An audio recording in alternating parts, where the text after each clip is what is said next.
तेजस्वी यादव ये कह रहे हैं कि हम 10 लाख रोजगार देते, हमने तो 17 महीना बनाम 17 साल दिखाए हैं। और देखिए, तेजस्वी यादव जी को एक इतिहास में याद दिलाना चाहता हूँ। सन 1991 यानी पीवी नरसिंहा राव जो है उस समय देश के प्रधान, बिल्कुल सही बात। और एलपीजी आया था 1990 में। लिबराइजेशन, प्राइवेटाइजेशन, ग्लोबलाइजेशन आया था। एलपीजी जब भारत में आया तो विदेशी कंपनियों ने डायरेक्ट इन्वेस्टमेंट किया। सरकार की नियमें जो है कुछ मतलब कि लिबरल हुई। उसी में होंडा या नो भी फेल सुन लेना अच्छे से, बहुत सारी कंपनियां आया उसी दौरान। ठीक है, जब मनमोहन सिंह उस समय वित्त मंत्री हुआ करते थे, तो एक मीटिंग हुआ पूरे देश में मुख्यमंत्रियों के साथ प्रधानमंत्री का 1991 में।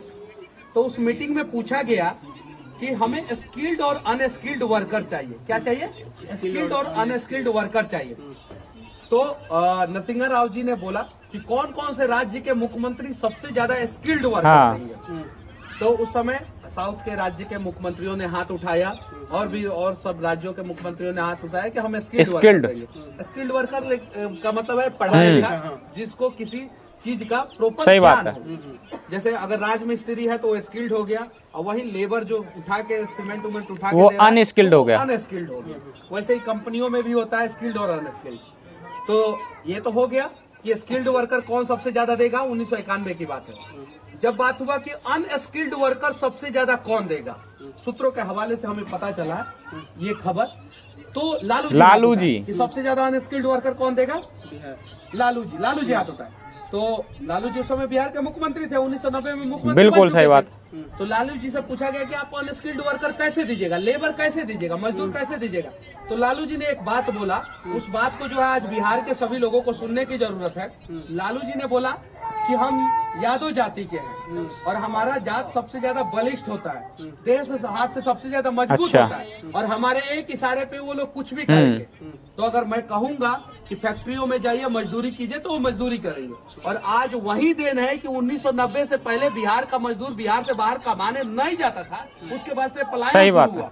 अब जाके पता कीजिएगा किसी भी बड़ा नेता से, लालू प्रसाद यादव जी के पार्टी में जगदानंद सिंह जी है ना, पुराने नेता है, और सिद्दीकी जी पुराने नेता है। पूछिएगा उन लोगों से कि मनीषवा ये बात गलत बोला है कि सही बोला, पूछिएगा। और उस वजह से आज बिहार में अगर जात वाइज देखा जाए ना, जातीय जनगणना तो बिहार में हो चुका है, तो जात पे तो हम बात कर ही सकते हैं।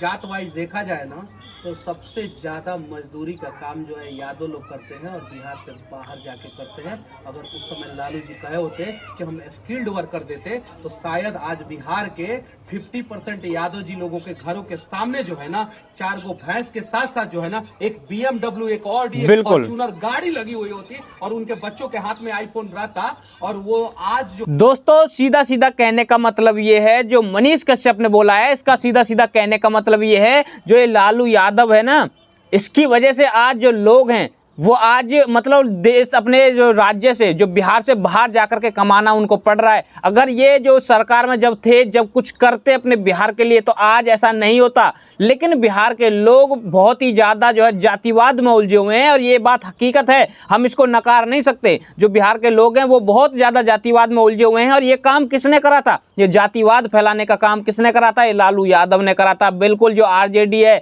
इसने करा था। और ये आज भी यही चाहते हैं कि हमारे जो राज्य में जो है जातिवाद बना रहे और जो हम जनता को ऐसे ही पागल बनाते रहे। लेकिन दोस्तों मैं कहना चाहता हूं, अब पागल बनने की बिल्कुल जरूरत नहीं है, क्योंकि अब तक मैं नहीं मानता था कोई भी तुम्हारे पास में ऐसा कोई व्यक्ति था जो खुलकर आपके लिए आवाज उठा रहा था बिहार के अंदर। लेकिन अब अब मनीष कश्यप है, तो अब मनीष कश्यप को वोट दो, मनीष कश्यप को जिताओ, मनीष कश्यप को शासन में लेकर आओ। क्योंकि अगर कोई अब बिहार के लिए सोच रहा है और आगे भी सोचेगा और करना चाहता है और करता भी है, मनीष कश्यप सब कुछ करता है। मैं कहता हूं इतना तो ये जो अनपढ़ गवार है ये कभी भी जो है सत्ता में रहकर नहीं कर पाया होगा जिस लेवल पर मनीष कश्यप कर देता है। जी हाँ दोस्तों, फर्क समझिए, मनीष कश्यप के पास में कोई संसाधन नहीं है, कोई फंडिंग नहीं है, कुछ नहीं है। लेकिन जो तेजस्वी यादव है, जिस तरीके से उसके पास मतलब सरकार है और उसकी मतलब सरकार थी और जो फिर भी कुछ नहीं करा, उस हिसाब से तो मनीष कश्यप ने बहुत कुछ कर दिया इस बिहार के लिए। तो अभी भी समय है, आप समझ जाइए किसको आपको चुनना है, किसको नहीं चुनना। और मैं बताऊं तो मनीष कश्यप से बेस्ट ऑप्शन कोई नहीं हो सकता बिहार के लिए,